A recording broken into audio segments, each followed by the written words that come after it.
E a mensagem que eu vou trazer, ela está narrada, conforme o pastor Elber já tem ministrado, tem falado sobre as 7 igrejas do Apocalipse. As 7 igrejas do Apocalipse, eu escolhi hoje, com a permissão que o pastor Elber está na frente dessa série de mensagem, eu escolhi a igreja de Tiatira. E a gente percebe que a igreja que Deus fala sobre essas igrejas, era uma igreja que existia naquela época. Era uma igreja que estava presente fisicamente ali, o nome da igreja de Tiatira estava ali presente. Então, essa igreja está ali narrada no livro de Apocalipse, capítulo 2, do versículo 18 ao 29. Eu quero ler com você, eu não vou conseguir falar, todos os assuntos sobre essa igreja hoje, e mesmo que tentasse falar todos os assuntos, abordar todos os pontos, com certeza iria ficar faltando, porque Deus ele renova os seus ensinamentos através da sua palavra.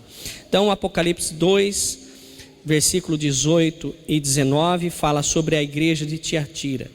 Como eu disse, essas igrejas, ela existe nos dias de hoje, não fisicamente como existia na Turquia nessa época, mas ela existe hoje espiritualmente. Existe hoje espiritualmente. Então tudo aquilo que acontecia com aquela igreja, com aquelas igrejas naquela época, isso continua acontecendo hoje. E o interessante é que João, estando o último apóstolo, o último a falecer, o último a morrer, estando na ilha de Patmos, ele foi levado em espírito, ele foi arrebatado em espírito e foi levado ao céu. E ali Deus revelou e pediu para que ele escrevesse todas essas cartas e fosse endereçada a essas igrejas. Quando é endereçada a essas igrejas, ela não está falando com a igreja física, com a igreja lá na época, nessa cidade de Tiatira, mas ele está falando com a igreja que é eu e você. Quando se fala de igreja nos dias de hoje, ele não está falando da igreja de Tiatira, mas está falando da igreja, e aí fala o nosso nome, a igreja de Osmir. É algo que eu permita acontecer na minha vida. Quando ele faz o endereçamento desta carta, ele faz o endereçamento ao anjo da igreja. Ao anjo, quando ele direcionou ao anjo daquela igreja, ele estava direcionando aquele que era responsável por aquela igreja. Quem era o responsável por aquela igreja? Quem era o anjo daquela igreja? O pastor daquela igreja. Quando se trata da igreja que somos nós, quem é que controla, quem é que direciona a nossa igreja? Sou eu mesmo. Quem controla a minha vida? O Osmir. As escolhas que eu faço, por mais que eu receba o conselho seu, eu posso não aceitar esses conselhos. Eu posso fazer as minhas escolhas. As minhas escolhas podem ser boas, ter uma consequência legal, ter um resultado abençoador, como as minhas escolhas podem ter um resultado catastrófico, ruim, mal. E aí nós devemos retornar, se consertar, porque a palavra de Deus não veio para nos condenar. A palavra de Deus veio para nos direcionarmos naquilo que nós precisamos. E quando ele fala com essas igrejas, Deus ele tem dado para que seja feito e se faça a sua vontade. É a que tem que prevalecer. A vontade do homem, a palavra de Deus nos ensina que o coração do homem é enganoso. Ele pode se enganar. E aí ele está falando com a igreja. Quem é a igreja de hoje? Eu e você. Então as nossas escolhas. E quando Deus fala de anjo, ele está falando do pastor. E quando fala ali sobre os castiçais, que ele anda no meio dos castiçais, ele fala ali no final do capítulo 1, versículo 20, no primeiro versículo do capítulo 2, ele fala que, ele explica que as estrelas, que diz ali, são os pastores, os anjos da igreja. E ele diz que os castiçais são a igreja, e ele passeia, ele está no meio da igreja. Então seguramente o Senhor nesta manhã está aqui, e Ele pode estar aí do teu lado para responder as tuas perguntas e direcionar naquilo que você precisa. Só deixa o teu coração aberto em nome de Jesus. Vamos ler o que está narrando então no texto de Apocalipse capítulo 2, versículo 18 ao 29. Abra aí. Olha o que diz a palavra do Senhor. E o anjo da igreja de Tiatira escreve: isso diz o Filho de Deus, que tem seus olhos como chama de fogo e os pés semelhantes ao latão reluzente. Algumas traduções falam bronze. O versículo 19: eu conheço as tuas obras, e o teu amor, e o teu serviço, e a tua fé, e a tua paciência, e a que as tuas últimas obras serão mais do que as primeiras. Mas tenho contra ti que toleras Jezabel, mulher que se diz profetiza, ensinar e a enganar os meus servos, para que se prostituam e comam dos sacrifícios da idolatria, e dar-lhe tempo para que se arrependesse da sua prostituição, e não se arrependeu. Eis que a porei numa cama, e sobre os que adulteram com ela virá grande tribulação, e se não se arrependerem das suas obras, e ferirei de morte os seus filhos, e todas as igrejas saberão que eu sou aquele que sonda os rins e os corações, e darei a cada um de vós segundo as vossas obras. Mas eu vos digo a vós e aos restantes que estão em Tiatira, a todos quantos não têm esta doutrina e não conheceram, como dizem, as profundezas de Satanás, que outra carga vos não porei. Versículo 25: mas o que tendes, retende-os até que eu venha, e ao que vencer e guardar até o fim as minhas obras, eu lhe darei poder sobre as nações, e como vara de ferro as regerá, e serão quebradas com vasos de oleiro, como também recebi de meu Pai, e dar-lhe-ei a estrela da manhã. Quem tem ouvidos, ouça o que o Espírito diz às igrejas. O interessante desta palavra é que no final desta carta, que era direcionada à igreja de Tiatira, no finalzinho ele fala sobre o Espírito, né? Quem tem ouvidos, ouça. Quando ele fala quem tem ouvidos, ele está fazendo referência a todos. Ele não está falando mais somente com a igreja de Tiatira, mas está falando com todos. Ouça o que o Espírito diz às igrejas. Esse final, ele já está falando que esta carta também serve para todos. E quem fala, quem revela é o Espírito Santo. Voltando lá no começo, né, quando ele fala ao anjo da igreja, nós já falamos que o anjo, nesse caso, ele está tratando com os pastores, ele está tratando ali com os responsáveis pelos ensinos da igreja. Mas ele fala também que nesse texto é a primeira vez que Deus, o próprio Jesus, ele se intitula como Filho de Deus. Em outros tempos, em outras passagens, ele nunca tomou essa forma de intitular, de receber, de aceitar ou dizer que ele era o Filho de Deus. Quando ele perguntava quem é, né? Perguntou para Pedro: quem você acha que eu sou? Ele disse: você é o mestre enviado de Deus. Ele falou assim: esta revelação veio de Deus. Mas ele nunca se intitulou e tomou essa posição de falar que era o Filho de Deus.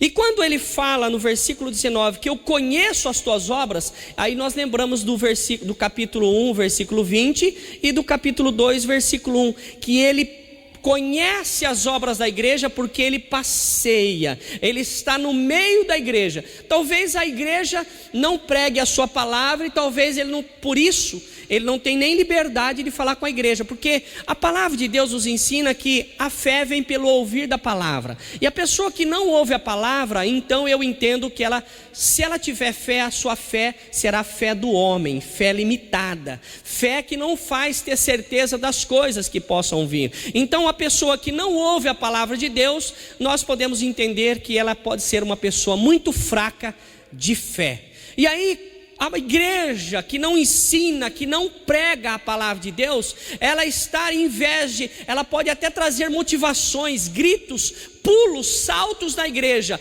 mas aquilo é só uma coisa momentânea, porque a fé é que faz remover montanhas. A fé é que faz agradar a Deus. E quando a palavra de Deus não é pregada, o Senhor não está presente. Ele pode até estar ali presente, mas Ele não consegue agir no coração daquele que está ali, porque a palavra dele não está sendo pregada. Então, aqui a palavra diz no versículo 19: eu conheço as tuas obras, porque Jesus, o Senhor, Ele está no meio da igreja, Ele age no meio da igreja. E como está escrito em Hebreus capítulo 11, versículo 6, sem fé é impossível nós agradarmos a Deus. Eu preciso ter fé. Pastor, como é que eu faço para ter fé? Eu tenho que ouvir a palavra de Deus, eu tenho que estar em contato com a palavra de Deus. Pastor, e se eu ler outros livros? Os livros, existem muitos livros, tanto é que eu coloco ali os livros para que seja alocado, que você leve e depois na hora de devolver você dê uma oferta, não tem preço para isso. Você leva o livro e devolve, e colocando uma oferta que você achar por bem. O livro, ele não substitui a palavra de Deus, ele não substitui a Bíblia, ele pode até te ajudar na compreensão de alguns fatos. É que nem o curso teológico. Eu vou fazer teologia. A teologia, ela não forma pastor. Ela não forma. Quem faz curso de teologia não sai de lá um pastor. Ele sai de lá uma pessoa informada. Porque pastoreio é vocação, é algo que Deus dá. Não é algo que o homem conquista, é dado por Deus. É um chamado para isso. Então, teologia não forma pastor. Ele informa alguém que de repente já é pastor. Então esse entendimento nós devemos ter. E quando o Senhor fala que conhece as obras, é porque Ele está no meio da igreja. E Ele diz no versículo 20, eu estou indo rápido, mas depois eu vou falar de alguns detalhes que eu vou abordar aqui já. Quando Ele fala que tolera, Ele se direcionou a esta igreja e falou que existia na igreja algumas coisas que não estavam bem. E ali ele está dizendo que aquela igreja, ele diz assim no versículo 20: mas tenho contra ti que toleras. Ele aceita. Eu não sei porque é o motivo que ele aceitava. E ele cita até Jezabel. Talvez não era Jezabel em pessoa, mas era o espírito daquela Jezabel que fala lá em 1 Reis.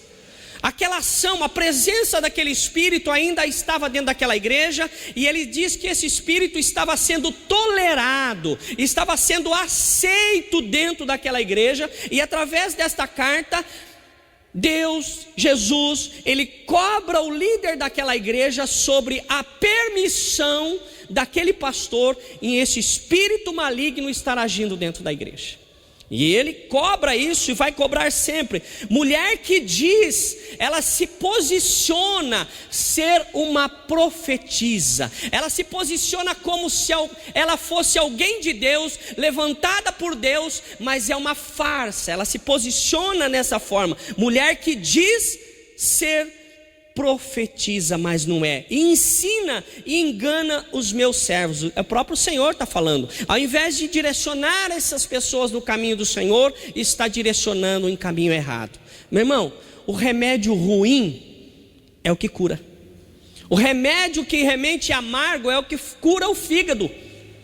O remédio amargo é o que tira a dor de cabeça. O remédio amargo é que tira a dor no corpo. O remédio não é bom, mas ele tem um resultado que é bom. Às vezes a verdade não é boa de ser ouvida, mas com certeza cura as feridas. A palavra de Deus, ela é muito dura em seus ensinos, ela afronta, ela bate de frente. Foi por isso que os apóstolos morreram de maneira tão trágica. Por quê? Porque confrontavam, batiam de frente com o pecado, e ali as pessoas se revoltavam, porque estavam vivendo uma vida de conforto, e ali estavam vindo os apóstolos dizendo que aquilo era pecado, e que se não mudasse a sua posição, a sua postura, haveria um inferno esperando essas vidas. Lá no livro de Gênesis, quando Noé construiu a arca, Existiam muitas pessoas que falavam de Noé. Você é louco, Noé? Imagino eu, não está na Bíblia dessa forma, mas a Bíblia me permite a pensar, é algo meu, particular, e permite as pessoas olharem para ele e de repente chamar ele de louco. Você está maluco? Aqui nem chove, está fazendo um barco desse tamanho. E as pessoas estavam preocupadas com os seus afazeres, estavam preocupadas em beber, em fumar, estavam preocupados em casar, em se prostituir, fazer tudo que hoje se faz.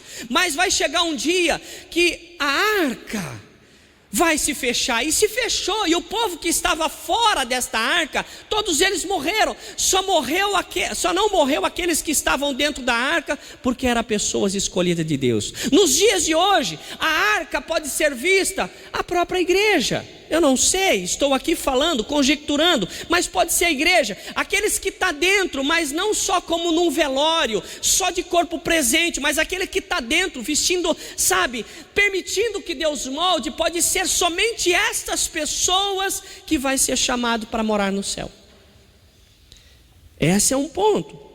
E ele diz assim que esta prostituta, né, quando foi exortada, quando foi ali falada para ela se arrepender, ela não se arrependeu. Não houve arrependimento, não houve mudança. E o próprio Senhor coloca que não se arrependeu. E ele diz que esta que não se arrependeu, ela ia colocar na cama. Está escrito aqui: eis que a porei numa cama, e sobre os que adulteram com ela virá grande tribulação. Quer dizer, aqueles que aceitaram o ensino dessa profeta, ensinaram o ensino dessa sacerdotisa, o que aconteceu? Aqueles que seguiram os seus passos foram colocados sobre uma cama. E cama que eles falam de tribulação, e diz ainda que não se arrependeram das suas obras. Ele está tratando com a igreja. Ele está tratando comigo em primeiro lugar, porque quando eu estudei a palavra, o chicote ardeu no meu lombo primeiro.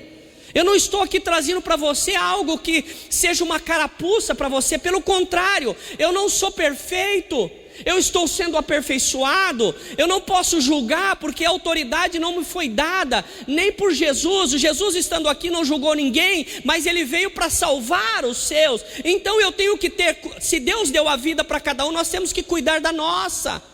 Deus deu uma vida, eu tenho que cuidar da minha. Eu sou responsável por o ensinamento que faz aqui na igreja, porque esse anjo que fala aqui é a minha vida, eu vou prestar conta. Hebreus me ensina que eu vou chegar diante de Deus e ser cobrado pelos ensinos, pelo direcionamento, por aquilo que falei, se foi verdade ou não. E eu posso ser colocado numa cama, se eu for um falso profeta. Eu posso ficar enfermo, eu posso ficar doente, e essa doente pode até ser de morte. Não é eu que estou dizendo, está na palavra. E ele diz assim: e ferirei de morte os filhos de todas as igrejas, e saberão que eu sou o Senhor. E ele diz assim: eu sondo os rins e o coração. São pessoas que podem, não estou dizendo que ter enfermidade nessas áreas, nos rins e nos corações. Pessoas que têm ali variações do batimento cardíaco, pressão. Existe um monte de coisas que tem relação com o coração e também com o rim filtra. Então as impurezas param por esse lugar. Eu estou com triglicérides 496. Se eu não tomar cuidado, vai trazer coisa ruim para o meu coração. Eu tenho que vigiar. É algo que é eu que tenho que fazer. Não adianta você fazer um regime por mim.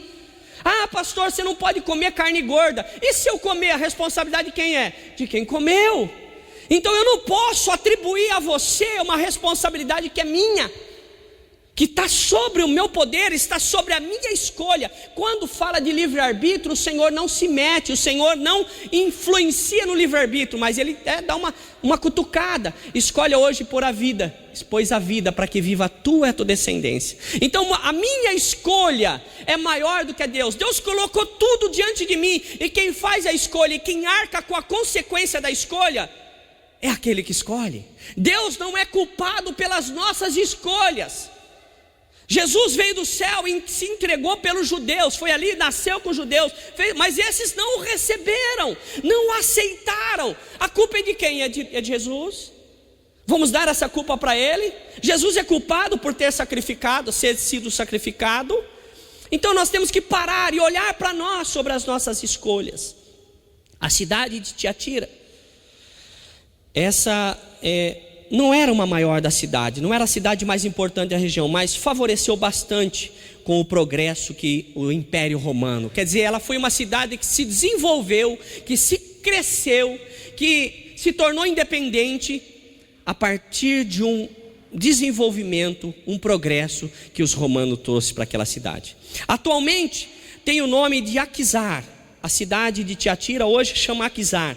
E é hoje uma grande cidade com uma população de aproximadamente 160 mil pessoas, né, que professam, né, que aceitam e vivem predominantemente, quer dizer, domina lá a crença muçulmana, que é a religião mais popular hoje na Turquia. Fala de turco, está falando dessa região, da Turquia. O Deus, né, o profeta deles, né, dos muçulmanos, é Maomé, é o profeta dele. O livro que eles estudam é o Alcorão, e Alá é o Deus dos muçulmanos. Então nós temos o Alcorão, que é o livro de ensinamento deles. Nós temos ali Maomé, que é o profeta, né, o sacerdote, né, e temos ali deles, desses muçulmanos, Alá, que é o Deus deles. É uma escolha deles, não estou aqui para julgar. Tiatira era a menor entre as 7 cidades, né, que receberam as cartas do Apocalipse. Era a cidade menor, porém a carta que foi escrita a Tiatira foi a maior das cartas. Cidade pequena, uma carta maior. Deus tinha para tratar, né, num sentido melhor e mais aprofundado com essa cidade. E quando fala aos olhos, né, tem um versículo que fala aos olhos do Senhor.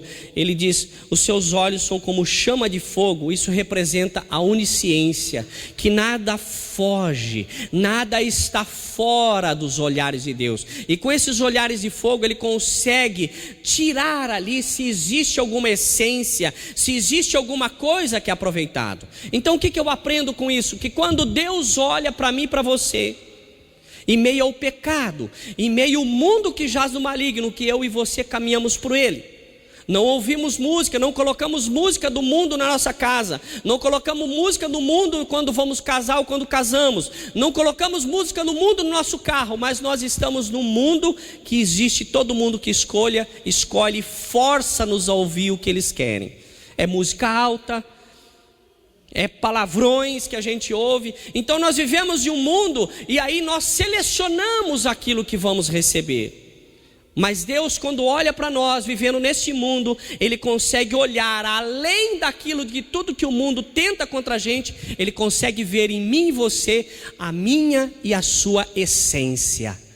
Ele sabe que lá no cerne, no interior de uma madeira existe um cerne, como existe com a aroeira, como existe com outras madeiras. O seu meio, o centro desta madeira é um cerne, e aquele cerne é que sustenta toda a árvore.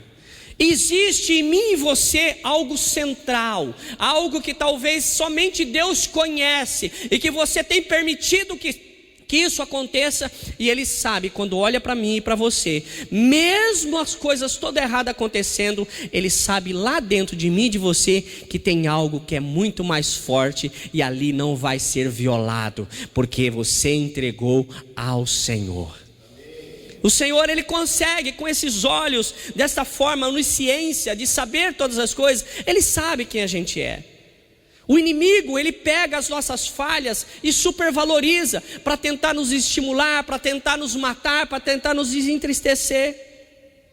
Tudo o que se passava naquela igreja, tanto as obras boas quanto as ruins, não escapavam dos olhos do Senhor, porque Ele diz que Ele estava passeando, Ele está no meio da igreja. Da mesma forma hoje, nada esconde aos olhos de Deus, e conforme a igreja se santifica e busca, né, a sua presença, Ele lhe revela o oculto, o profundo do que se passa na vida daqueles que se dizem servos, mas nada servem, além de fazer a vontade de Satanás. Ele está falando isso com a igreja. Ele diz que dentro daquela igreja existia pessoas boas, mas existia pessoas que tinham feito escolhas erradas. E por mais que estavam ali ouvindo a palavra, aquilo estava encalacrado, aquilo estava enraizado e não conseguiam se libertar. O que está escondido aos olhos dos homens está patente, está vivo aos olhos do Senhor. Portanto, de nada adianta esconder, porque nenhum ato pecaminoso ficará impune. E Marcos 4:22 diz assim: porque nada há encoberto que não haja de ser manifesto, e nada se faz para ficar oculto, mas para ser descoberto. Isso está escrito no livro de Marcos, capítulo 4, versículo 22. Nada fica oculto aos olhos de Deus. As pessoas podem te acusar, porque não sabe os seus motivos, não sabe as condições que estão acontecendo, mas ela conhece o teu interior, o teu cerne, sabe aonde você está se apoiando, sabe que aquele cerne, por mais que do lado de fora a casca da árvore caia, por mais que ali o cupim tente contra a madeira, mas o cerne o vai manter em pé. A palavra é o nosso alimento, é o combustível. Quando ele fala de latão ou bronze polido, o bronze polido nos seus pés simbolizam a justiça. Deus é justo. Deus não vai ser levado por conversa do vizinho, Deus não vai ser levado por conversa nenhuma. Deus é Deus e Ele vai agir de acordo com aquilo que você é e não daquilo que falam de você, porque Deus te conhece. Deus não é influenciado, Deus não senta na roda de escarnecedores, Deus não é influenciado por pessoas, porque Ele é o centro da sabedoria, Ele sabe todas as coisas. Por mais que alguém fale, Deus não vai levar em consideração o eu meu e o eu seu. Então, meu irmão, muitas das vezes o inimigo tenta trazer ali motivos para que nós venhamos deixar a igreja. Quem nunca levantou de manhã ou qualquer outra situação e falou assim: hoje, se eu pudesse escolher, eu não iria para lugar nenhum, não fazia nada, ia ficar em casa. Quem nunca aconteceu? O inimigo quer fazer isso com a gente. O inimigo quer nos desestimular, ele quer domar a nossa mente, os nossos pensamentos. Quando eu estou falando aqui sobre algo que eu não quero fazer por motivos diversos, o Senhor ministra os nossos corações de coisas que a gente precisa, mas às vezes não tem motivação para fazer. Porque o inimigo sopra, ele sabe os nossos pontos fracos, ele olha para nós e sopra no nosso ouvido. Ele não entra, não toca na nossa vida, porque a palavra te guarda, mas ele joga a palavra e vê se encontra em nós um ouvido que dá atenção, como Eva deu à serpente. Ele fala, ele ministra ali, ele libera a sua palavra, procurando um terreno fértil que é a nossa mente, e se encontrar, ele vai frutificar. Mas em nome de Jesus Cristo, a tua vida é guardada pelos anjos do Senhor. Eu creio. Conheço as tuas obras. Apocalipse 1:20, 2:1, né? Fala sobre que o anjo da igreja é o pastor, e fala que os castiçais são a igreja. Então tudo isso está nas mãos do Senhor. Os pastores têm que estar nas mãos do Senhor, porque é o Senhor que o direciona, é o Senhor que conduz, é o Senhor que leva. E Ele, estando com o pastor na mão, é Ele que passeia pela igreja, é Ele que leva aonde o pastor deve agir, aonde o pastor deve fazer.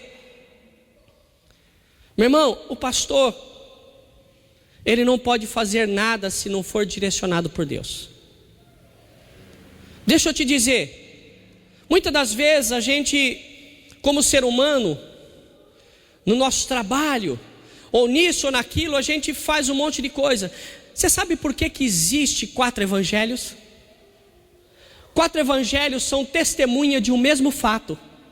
Os 4 evangelhos, todos eles falam de uma única pessoa, falam de Jesus. E são 4 testemunhas, 4 evangelhos, porque na língua, para o judeu, 4 testemunhas se transformariam qualquer coisa em verdade. Irmão, sabe o que eu penso com isso? Que não adianta alguém chegar para qualquer pessoa e falar: você viu o que fulano tem? Você quer testemunhar contra ele? Você quer ser testemunha? Se a pessoa for testemunha, aí você tem condições de tomar as devidas providências. Tanto é que na igreja os pastores não devem tomar nenhuma posição sem testemunha ou sem ter certeza, porque senão é processado, é falsa calúnia, É falso profeta. Se não é processado pelo homem, um dia vai entrar num processo com Deus. E nós devemos agir desta forma, não ir por ventos. 4 evangelhos, são testemunhos. Então, meu irmão, não aceite nada contra a tua vida, a não ser que exista prova. A arma forjada contra o inocente não vai prevalecer. Não prevalece. Fica tranquilo, fica em paz. O Senhor é que está no negócio. Eu não posso julgar a tua vida, porque senão eu estaria sendo melhor que Jesus. Mas eu tenho que te aceitar, porque se você passou por aquela porta dentro, creio que o Espírito Santo vai dar condições de trabalhar, usando a minha vida, usando a vida de qualquer pessoa, para que ela venha a ser uma pessoa melhor. Isso fala sobre estar nas mãos de Deus. E quando fala de Jezabel, quando a palavra de Deus aqui, ele cita Jezabel, ele está fazendo uma referência ao espírito de Jezabel lá do passado. Eu quero ler para você, porque não foi eu que escrevi, eu peguei dos ensinos que estão aí disponíveis através da internet, da web, que você pode ter acesso e questionar também, né? Não é autoria minha. Jezabel era uma rainha de Israel, conforme conta 1 Reis. Era fenícia, filha do rei de Tiro, e casou-se com Acabe, entre os anos de 874 a 853 a.C. É no tempo desse rei, do reino do norte, que atuava nessa época o profeta Elias. Sua vida é mostrada no livro de Reis, como a esposa do rei de Israel, Acabe, que se mostrou promíscuo e um rei fraco, deixando-se dominar pela mulher, filha de um rei fenício, de uma forte personalidade feminina. Jezabel era sacerdotisa, dominadora e potencialmente religiosa, e se denominava porta-voz de Deus. Isso a categorizava profetisa. Ao contrair matrimônio com o rei de Israel, ela passou a ditar as ordens de acordo com o que ela acreditava ser a verdade. Como mística, ela passou a ser considerada sacerdotisa e ensinadora. Jezabel hoje é uma entidade, principado ou um espírito que tem se manifestado, né, na igreja, e que nem tem esse espírito não consegue, quem tem esse espírito não consegue ter amizade nem comunhão com ninguém que ela não possa manipular e dominar o seu relacionamento. Esse espírito diz que está na igreja. Esse espírito pode atuar sobre homens ou mulher, mas as mulheres são mais vulneráveis a ele, porque quando manipulam e controlam, o fazem sem usar força física. Esse espírito fortalece mulheres que são inseguras, vãs, ciumentas e dominadoras, que têm um desejo consumidor para controlar. O alvo principal desse principado é controlar e usar até a paixão sexual como uma de suas armas. O espírito de Jezabel é encontrado geralmente nas posições de influência e liderança. Procura conquistar a confiança das pessoas para poder influenciá-las. Na igreja, a pessoa que obedece a esse espírito possui uma vontade muito forte, religiosidade e talento. Apresenta-se prestativa ou prestativo para serviços especiais, mas sua motivação é controlar. Pode até ser a esposa do pastor às vezes. Pode ser então qualquer líder cuja motivação de liderança é aparecer e controlar os outros. Se a pessoa sob a influência desse espírito não pode ser um líder, procura ganhar a confiança dos líderes a tal ponto que eles irão confidenciar suas fraquezas e até pecados que ela acusará contra eles mesmos para dominá-los. Quando essa pessoa apresentar-se servil, e só para ganhar o lugar de influência e controle, e odeia os verdadeiros profetas porque eles condenam o pecado e todas as suas formas e entronizam Jesus como um Senhor e comandante da igreja. Apesar disso, lemos em 1 Reis 18:4 que era também ela, no caso de Isabel, massacrou os profetas do Senhor. E em 2 Reis 9:10, a palavra ensina que o final dela foi comida de cachorro. Jezabel, ela morreu e ali ela foi comida pelos cães. Isso é o que diz a narração. Eu peguei isso da internet, não é um texto meu, é algo que está aí na internet, está disponível a todo mundo, não quero nem vou fazer isso algo meu, mas eu peguei algo lá que para nos trazer consciência que esse espírito pode ser uma coisa muito ruim. Espírito de liderança, você tem que liderar, mas quando liderar para o Senhor, para que o nome do Senhor venha a ser glorificado. Seja na igreja, seja no trabalho, nós devemos nos policiar. Eu, pastor, devo me policiar. Por quê? Para que eu não venha fazer manipulação, jogar uma pessoa contra outra e ser repreendida pelo mesmo Espírito, pelo mesmo Deus que um dia repreendeu a igreja de Tiatira. Vejo que a igreja de Tiatira é uma igreja que é para todos os tempos. Aconteceu fisicamente, mas existe até os dias de hoje. Esse espírito, esse comportamento desta igreja, ela vem se perpetuando por gerações e gerações. E com certeza num dia que deve estar bem próximo, Deus vai separar as ovelhas dos bodes. Deus vai separar o santo do profano. Deus vai separar o santo dos pecadores. É Deus que vai fazer isso. Mas nós, enquanto estivermos na igreja, nós direcionados e abençoados pelo Senhor, nós devemos influenciar as pessoas de acordo com a palavra de Deus. Alguém pergunta: pastor, como que eu devo fazer para não ser influenciado por esse espírito?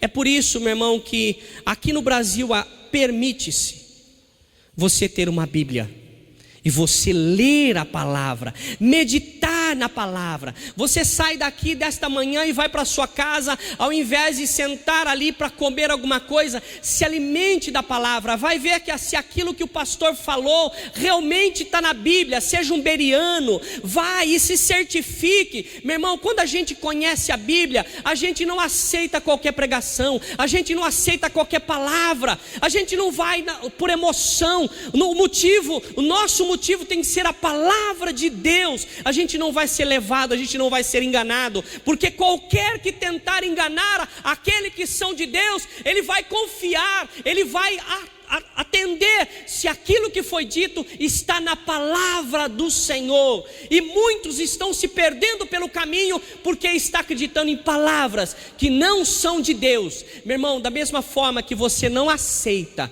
que sejam colocadas palavras na sua boca, coisas que você não falou e alguém diz que você falou, você não vai aceitar. Agora você imagine alguém dizendo que Deus falou alguma coisa, que Deus mandou alguma coisa e Deus não mandou falar nada, que aquilo não é de Deus.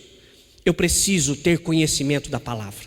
Eu preciso ter intimidade com esse Deus. Eu tenho que ter intimidade com você, eu tenho que ter amizade com você, mas a intimidade, algo que só eu e Deus sabe, tem que ser através da palavra e tem que ser com Deus. Meu irmão, eu sei que domingo é domingo de família.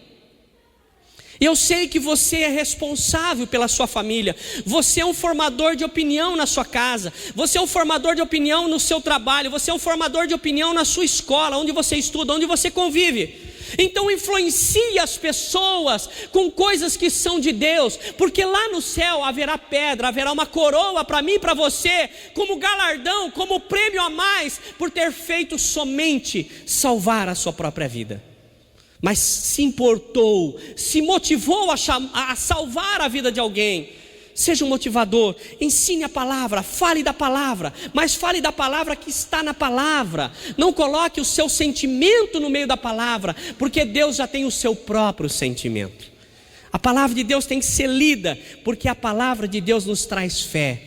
Você pode estar perguntando nessa manhã: pastor, eu não recebi aquilo que eu vim buscar, eu não ouvi aquilo que eu precisava ouvir. Mas eu tenho certeza que você ouviu a palavra de Deus, e esta palavra vai dar tudo o que você precisa, porque esta palavra traz fé no teu coração. E a palavra trazendo fé, a fé é a certeza de coisas que eu ainda não espero, ainda não posso ver, ela traz isso. Mas quem faz isso? Não é o pastor, é a palavra de Deus. Amém? Concluindo, quero concluir aqui, que analisando o comportamento dessa igreja, que foi permitido, que eles aceitaram nesta igreja, nós devemos olhar para dentro de mim e de você. Que igreja eu sou? Sabe, muitos dizem assim: olhe para a Bíblia e vê qual profeta que você é, qual homem da Bíblia você é, com quem que você se identifica na Bíblia, né? Onde disse: eu sou Pedro, eu sou Paulo, eu sou Silas, eu sou. Mas nós devemos ser aquilo que Deus falou que nós somos. Nós somos imagem e semelhança de Deus. Com quem que eu pareço então? Com o Senhor. Um diz que é com Paulo: eu tenho, a vida que eu estou levando parece a vida de Jó. Não, eu pareço com Cristo. Cristo sofreu também, mas teve a vitória eterna, né? Então creia nisso, irmão. Tome essa palavra para a tua vida, porque eu tomei para a minha, né? E se você quiser depois o endereço da onde eu peguei todas essas informações, eu salvei aqui, né? Todas essas ministrações, os exemplos, né, estão aqui. Eu peguei de um site que eu posso te dar a orientação. Tem, acho que umas 20 ou 30 páginas de letrinha pequenininha, mas vale a pena se você quiser saber e com mais detalhe. Tem muito mais coisas que não deu para terminar, eu só li 3 versículos. Então nós vamos continuar não no próximo domingo, que é ceia, mas no segundo domingo nós vamos continuar de manhã falando um pouquinho mais de Tiatira. Amém? Vamos colocar em pé. Aleluia.